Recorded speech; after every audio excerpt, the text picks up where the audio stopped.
All right, friends, we are going to do it. U.S. credit default in 10 minutes. Give you a little bit of context. I'm going to kick it off by bringing up here the credit default swap market. And you can see that this is a market that has quadrupled over the last few months. I have here the last 5 years worth of data. And just as a quick aside, credit default swaps are essentially an insurance market like options, but not options.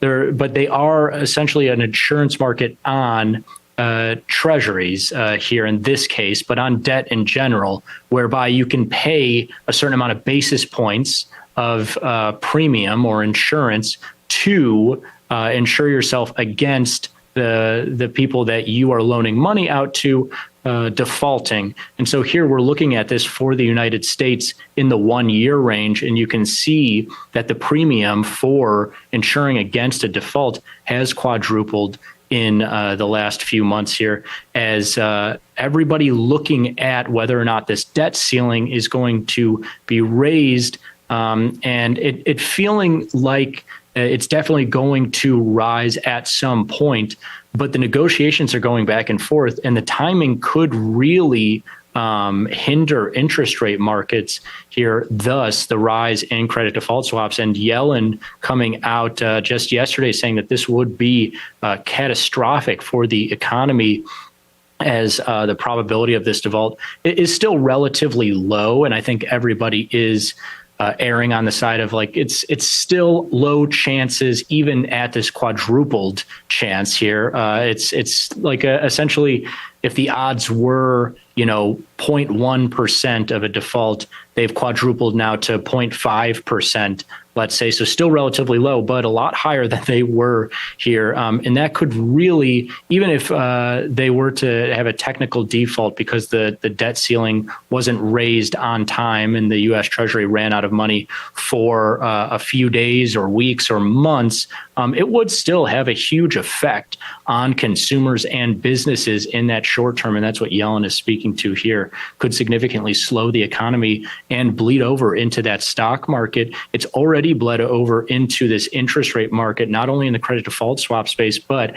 if you've had an eye on Treasury bill interest rates, and that's, remember, U.S. Treasury debt that is less than a year worth of duration, you can see that people have been piling into 1 month debt and actually selling out of 3 month and 6 month debt. And this has pushed the 1 month interest rate lower. Remember that bonds and bills and notes all operate in this greater demand, lower interest rate type of environment. That's the relationship here. And we saw this 1 month rate on Friday get pushed all the way down to 3.4%. My friends, it was at 5% a month ago. That is an unprecedented move here, as there was so much demand and still is significant demand for these 1 month bills. Why is that so?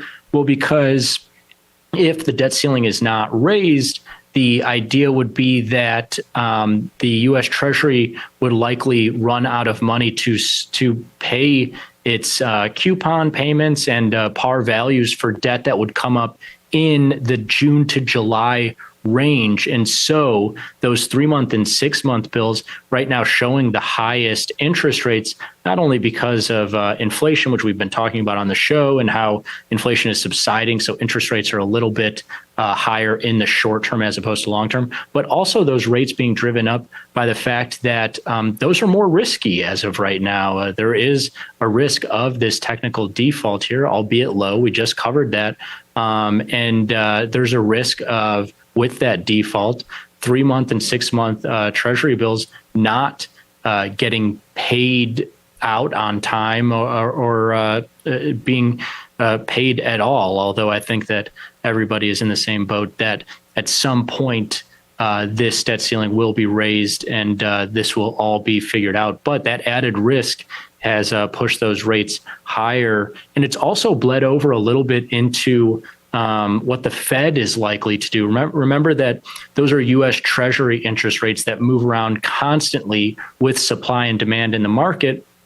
And they're influenced by the Fed interest rate, but the Fed sets an interest rate that has nothing to do with supply and demand. And they have a meeting a week from today, and the odds of them hiking another 25 basis points last week was closer to 90%.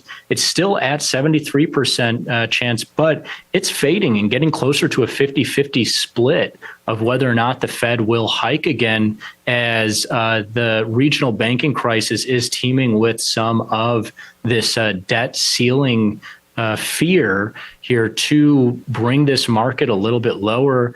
Is it a good thing that the Fed is hiking interest rates into some of these potentially fearful and potentially recession driving events? The market thinking not so much, getting closer to that 50-50 split, which is going to make for a really interesting meeting next week.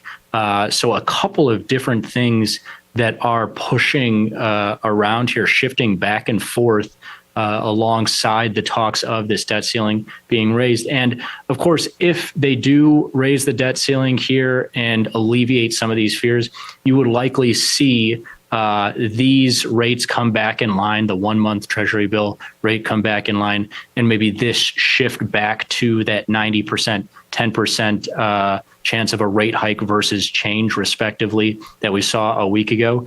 But, you're seeing here 3 different indicators of real fear in the market, still low, but real fear in the market around the chance of a U.S. credit default.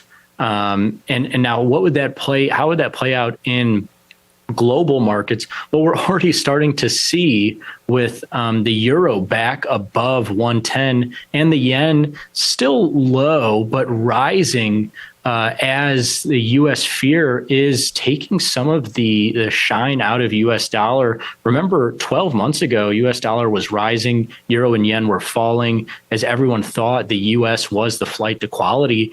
These are a lot of different stories, regional banks and credit default, debt ceiling stuff that is largely U.S. centric. And with that, people are fleeing to the euro and the Japanese yen, the British pound, the Swiss franc for their quality now. So it'll be really interesting to see, as well as, we didn't talk about it here today, but stocks seeing a little bit of downside in line with these stories as well.